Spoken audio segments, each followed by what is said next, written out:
The step size of electron, electron का जो step size होगा मतलब बेसिकली इन चार्ज में कितना होगा। हेलो बच्चों, क्या हाल चाल।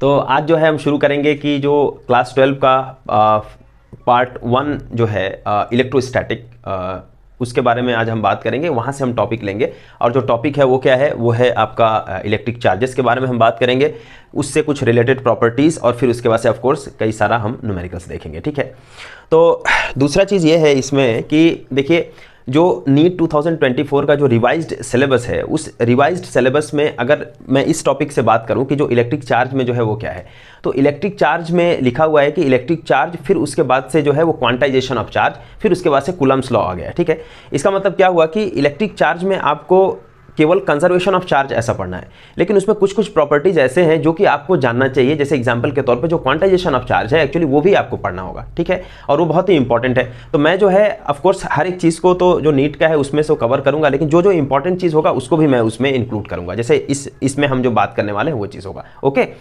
और दूसरी चीज़ क्या है, चूंकि ये हमारा जो चैनल है वो नीट और जेई का जो चैनल है वो है, उसमें अगर आपको बहुत डीपली जो कॉन्सेप्ट से रिलेटेड जो चीज़ें हैं अगर आपको जानना है तो आप जो है मेरा जो दूसरा चैनल है प्लीज़ आप वहाँ पे जा सकते हैं। और मेरा जो दूसरा चैनल है वो है इस चैनल पे आप जा सकते हैं।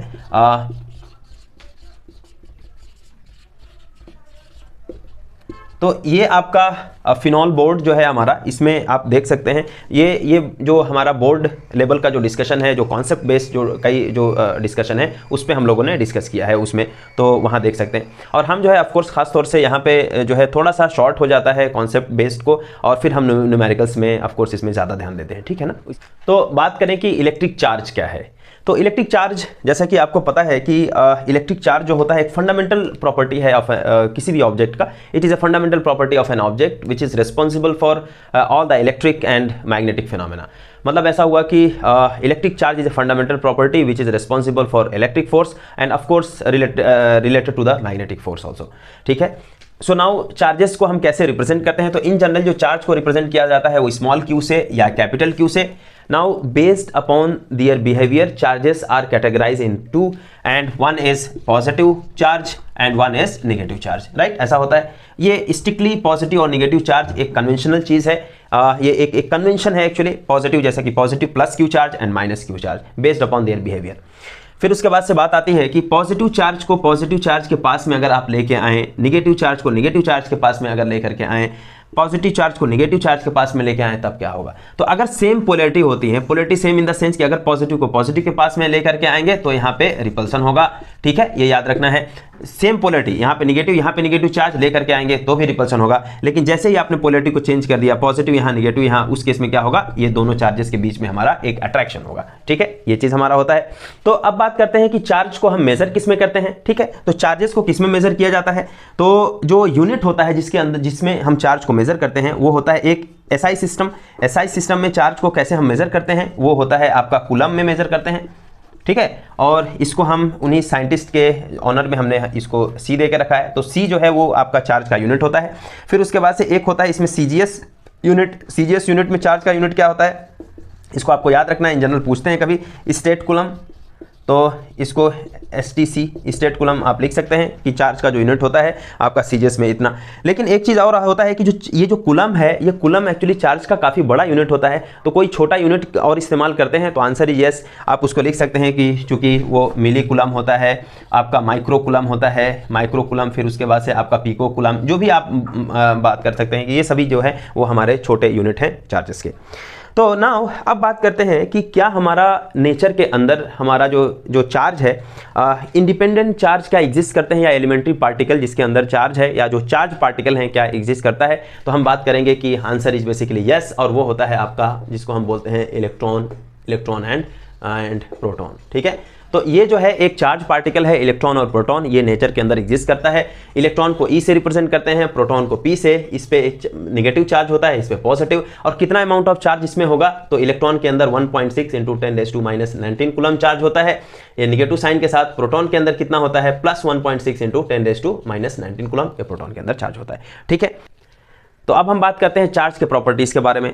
तो कौन कौन सी प्रॉपर्टीज़ को डिस्कस करेंगे, जैसा कि चार्ज का जो एडिटिव प्रॉपर्टी होता है, फिर उसके बाद से आपका चार्ज का जो क्वांटाइजेशन होता है वो कैसे होता है, उसका मीनिंग क्या है, फिर उसके बाद से हम बात करेंगे कि जो चार्ज का कंजर्वेशन है वो, और उसके बेस पे हमारा बिल्कुल पूरा न्यूमेरिकल्स होगा। ठीक है, तो आइए उसको देखते हैं। तो मैंने यहाँ लिखा है कि चार्ज का जो प्रॉपर्टीज़ होता है उसके बारे में कुछ प्रॉपर्टीज़ को मैंने यहाँ लिखा है कि चार्ज की कौन कौन सी प्रॉपर्टी होती है। जैसे अगर आप बात करें कि चार्ज जो है एडिटिव प्रॉपर्टी को सेटिस्फाई करता है, तो इसमें ऐसा है कि जो चार्ज होता है वो होता है स्केलर क्वांटिटी। चार्ज जो होता है वो क्या होता है, इट इज़ ए स्केलर, और इसको आप बोलते हैं कि it is a derived quantity. ठीक है, चार्ज जो होता है स्केलर क्वांटिटी होती है, और ये जो है जस्ट बेसिकली जो स्केलर लॉ ऑफ एडिशन है उसको फॉलो करता है। एग्जाम्पल के तौर पर अगर आपके पास किसी सिस्टम में, जैसे कि मान लेते हैं कि यहाँ पे एक सिस्टम है, इसके अंदर Q1 अमाउंट ऑफ चार्ज है, Q2 है एंड Q3 है। So what is the net amount of charge present in this system, so it will be Q1 plus Q2 plus Q3। अब यहाँ पे हम ऐसा मान लें कि ओके, इसको एक एग्जांपल से बताता हूँ कि जैसे Q1 की जो वैल्यू है, अगर मान लेते हैं कि 1 कूलम है, Q2 की वैल्यू अगर हम मान लेते हैं 2 कूलम है, और Q3 की वैल्यू मान लेते हैं कि -4 कूलम है, then what is the net amount of charge. तो net amount of charge just इसको ऐड कर देना है, 1 + 2 + -4 that is equal to -1 coulomb. So ये जस्ट एक स्केलर जो एडिशन होता है उसको फॉलो करते हैं। ओके, अब एक बात करते हैं हम कि यहाँ पे कि क्वांटाइजेशन ऑफ चार्ज की। ठीक है, तो what is this quantization of charge, what is this quantization of charge. तो क्वांटाइजेशन का मतलब ऐसा हुआ कि कभी भी जब आपका जो चार्ज का ट्रांसफर होगा एक सिस्टम से दूसरे सिस्टम में, तो वो हमेशा एक इन टर्म्स ऑफ इलेक्ट्रॉन्स होता है। ठीक है, मतलब ऐसा हुआ कि यहाँ से आपका एक बॉडी ए है, दूसरा बॉडी बी है, इसमें से कुछ चार्ज का मान लेते हैं कि हम ट्रांसफ़र करेंगे, तो आप ऐसा बोलेंगे कि ये जो चार्ज का ट्रांसफ़र होगा इन टर्म्स ऑफ इलेक्ट्रॉन्स होगा। ठीक है, मतलब ऐसा हुआ कि कुछ इलेक्ट्रॉन्स यहाँ से निकल के यहाँ गए, या कुछ जो है हमारा इलेक्ट्रॉन्स यहाँ से निकल करके यहाँ पे आए, दोनों पॉसिबिलिटी है ट्रांसफ़र होने में। तो यानी कि इन चार्ज जो होता है in terms of electron transfer होता है। देखिए कैसे इन टर्म्स ऑफ इलेक्ट्रॉन होगा, क्योंकि इलेक्ट्रॉन के पास तो ऑलरेडी एक चार्ज है 1.6 × 10⁻⁹ कूलम, ये अमाउंट इलेक्ट्रॉन के पास है। तो जब इलेक्ट्रॉन एक बॉडी से निकल के दूसरे बॉडी के अंदर जाएगा, इसका मतलब क्या हुआ कि इलेक्ट्रॉन अपने साथ साथ वो चार्ज को भी लेकर के गया, क्योंकि उसके पास वही चार्ज है 1.6 × 10⁻⁹ कूलम। तो यहाँ से इलेक्ट्रॉन जब एक बॉडी से दूसरे बॉडी में निकल के जाएगा, तो इसका मतलब क्या हुआ कि इलेक्ट्रॉन का जो ट्रांसफर होगा वो अल्टीमेटली चार्ज के ट्रांसफर को दिखाएगा। ठीक, तो ये जो ट्रांसफर होता है, ये ट्रांसफर हमेशा इन टर्म्स ऑफ इलेक्ट्रॉन्स होते हैं। 2 इलेक्ट्रॉन ट्रांसफर हो सकता है, 3, 4, 5, 6, 7, हमेशा वो इंटीजर मल्टीपल में ही होता है। एग्जाम्पल के तौर पे अगर हम बात करें कि यहाँ से n नंबर ऑफ इलेक्ट्रॉन अगर ट्रांसफर हुआ है यहाँ पे, तो कितना अमाउंट ऑफ चार्ज ट्रांसफर होगा, ये होगा n × e। ठीक है, n × e ये हमारा चार्ज ट्रांसफर होगा। इसका मतलब ये हुआ कि जो चार्ज की वैल्यू होगी वो होगी कितनी, n × e, that is q is equal to n × e। तो ये हमारा हो जाता है q is equal to n × e, this is the amount of charge transfer in this process, अगर n नंबर ऑफ इलेक्ट्रॉन्स हुआ।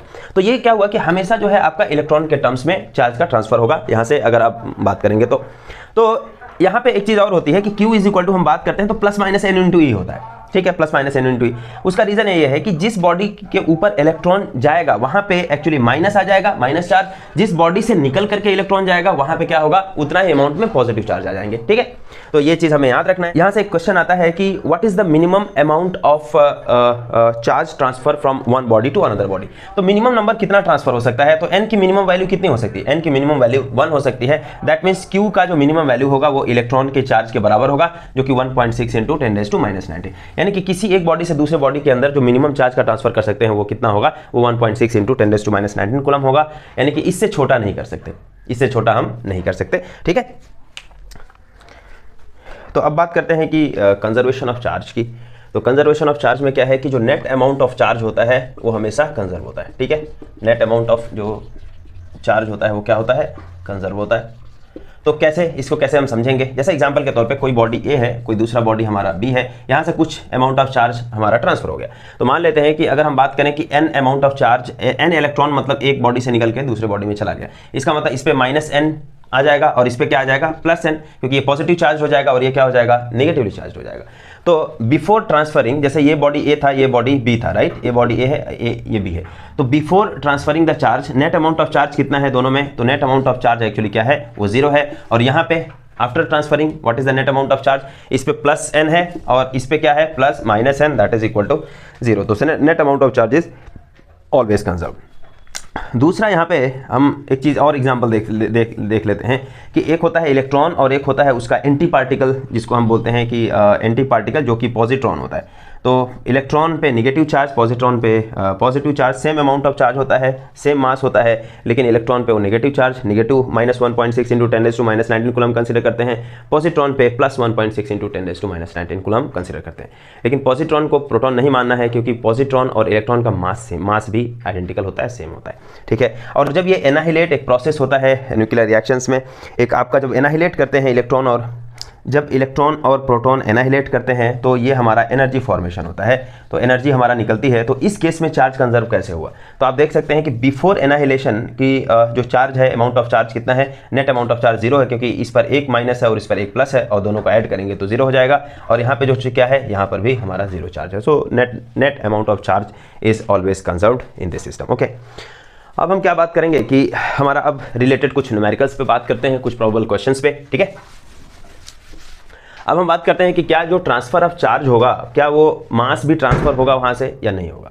तो आंसर इज यस, कि ट्रांसफर ऑफ चार्ज जो होता है वो ट्रांसफर ऑफ मास भी होता है। उसका रीज़न क्या है कि अगर मान लेते हैं कि वही एक बॉडी से दूसरी बॉडी के अंदर कुछ n नंबर ऑफ इलेक्ट्रॉन्स अगर चले गए, एग्जांपल के तौर पे यहाँ से n इलेक्ट्रॉन यहाँ पे चला गया, तो देखिए एक इलेक्ट्रॉन जब जाएगा तो अपने साथ में दो चीज़ों को लेकर के जाएगा। ये किसका चार्ज है 1.6 इंटू 10⁻⁻19 कूलम, इस चार्ज को भी लेके जाएगा, और जो मास उसका होगा इलेक्ट्रॉन का खुद का मास 9.1 इंटू 10⁻31 किलोग्राम, उसको भी लेकर के जाएगा। समझ में आ रहा नहीं आ रहा। इसका मतलब ये हुआ कि अगर मास ऑफ इलेक्ट्रॉन m मान लें, m की वैल्यू ये मान लें, और n नंबर ऑफ इलेक्ट्रॉन एक बॉडी ए से बी में ट्रांसफर हुआ है, तो जिस बॉडी के अंदर इलेक्ट्रॉन जाएगा उसका जो मास होगा वो क्या होगा, n into M E times increase हो जाएगा, राइट। यानी कि मास ऑफ जो b है वो plus n into M of e के बराबर हो जाएगा, यानी कि मास उसका इंक्रीज हो जाएगा। और दूसरे वाले में क्या होगा, उतना ही मास, जितना अमाउंट ऑफ इलेक्ट्रॉन ट्रांसफर हुआ उतना ही मास कम हो जाएगा। तो यानी कि इसका जो मास होगा वो कितना होगा, ma minus n into M E के बराबर हो जाएगा। तो yes, there is a mass transfer, okay. तो यहाँ पे मैंने कुछ प्रॉब्लम्स लिखे हुए हैं, तो इस पे थोड़ा सा बात करते हैं कि if 1 coulomb charge is transfer from a body A to body B, how much electrons will be transferred.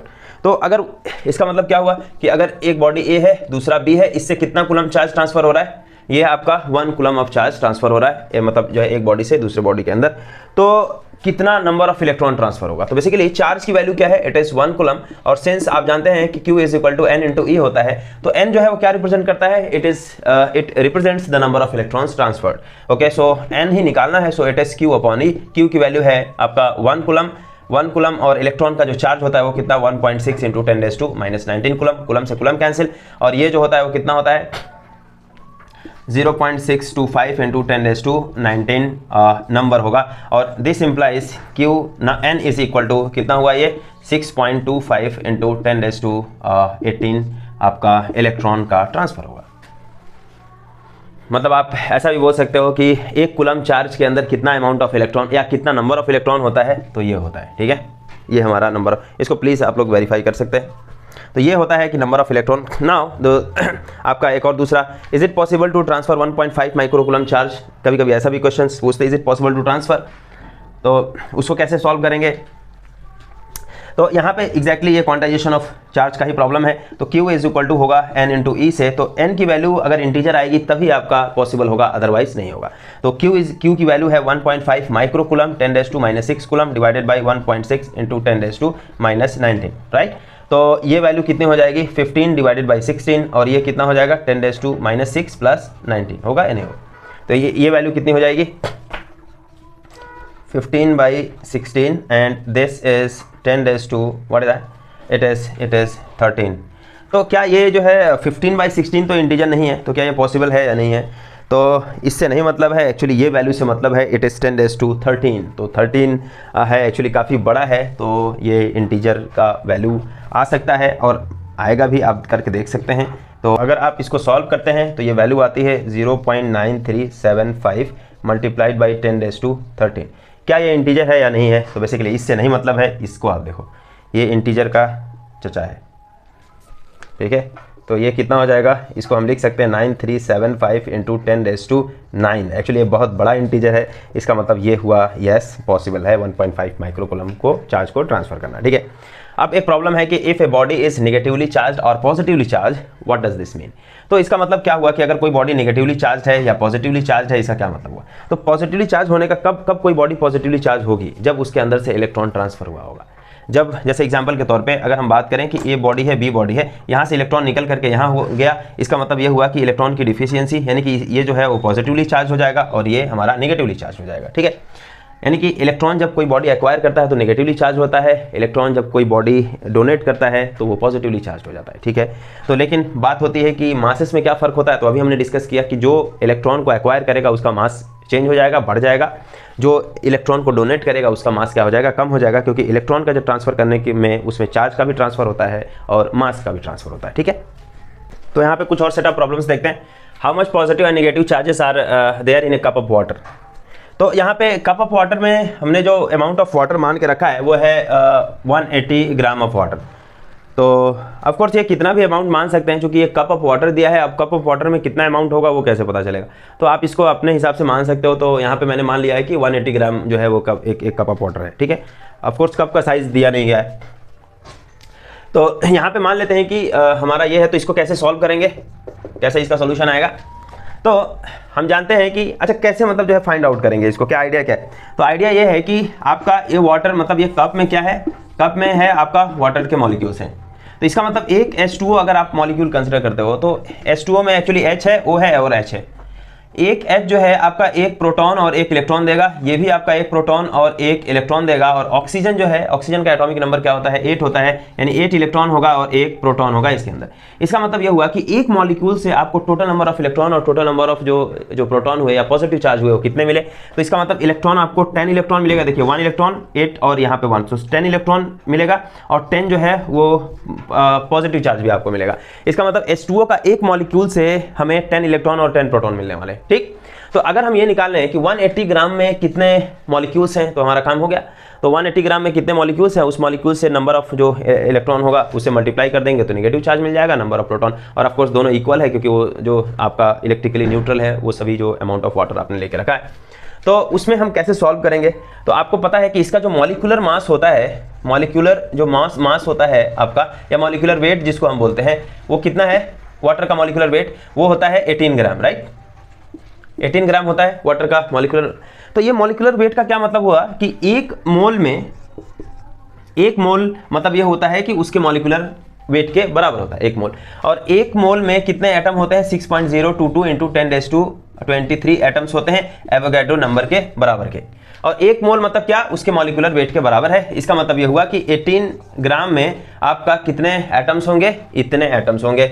I mean sorry, यहाँ पे चूंकि मॉलिक्यूल है तो यहाँ पे मॉलिक्यूल लिखेंगे, यहाँ पे मॉलिक्यूल है। तो इसका मतलब 18 ग्राम में अगर इतने मॉलिक्यूल हैं तो हमारा कितना है, वाटर कितना है, 180 ग्राम है। तो 180 ग्राम में कितना हुआ, इसीलिए मैंने अपने कन्वेंशन के हिसाब से लेके रखा 180 ग्राम।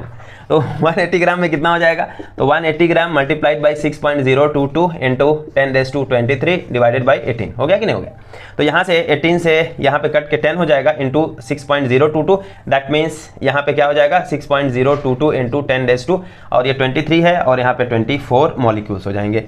समझ में आ रहा नहीं आ रहा, तो यहाँ पे 24 मॉलिक्यूल्स, यानी कि अब 180 ग्राम में इतने मॉलिक्यूल्स अगर आ गए और एक मॉलिक्यूल से आपको 10 इलेक्ट्रॉन और 10 प्रोटॉन मिल रहा है तो पॉजिटिव चार्ज, तो नंबर ऑफ मान लेते हैं negative charge, number of negative charge या नंबर ऑफ इलेक्ट्रॉन्स कितने हो जाएंगे इसमें।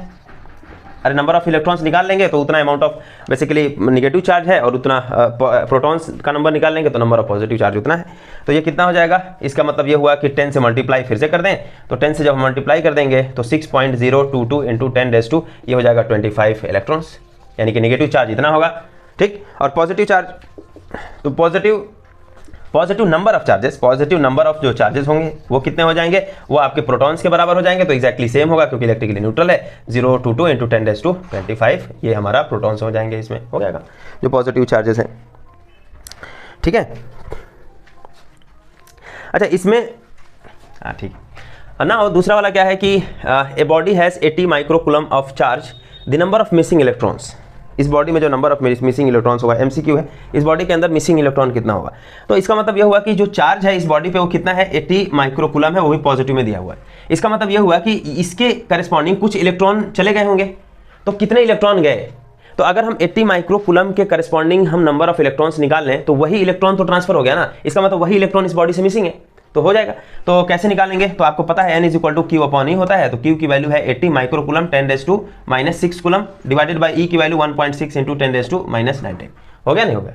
तो इसको कैसे आप करोगे, तो इसको ऐसा लिख सकते हैं कि 80 डिवाइडेड बाई 16 इंटू 10⁻⁻⁶, और अगर हम 16 कर दिए तो ये 10⁻⁻20 हो जाएगा और ये हो जाएगा +20।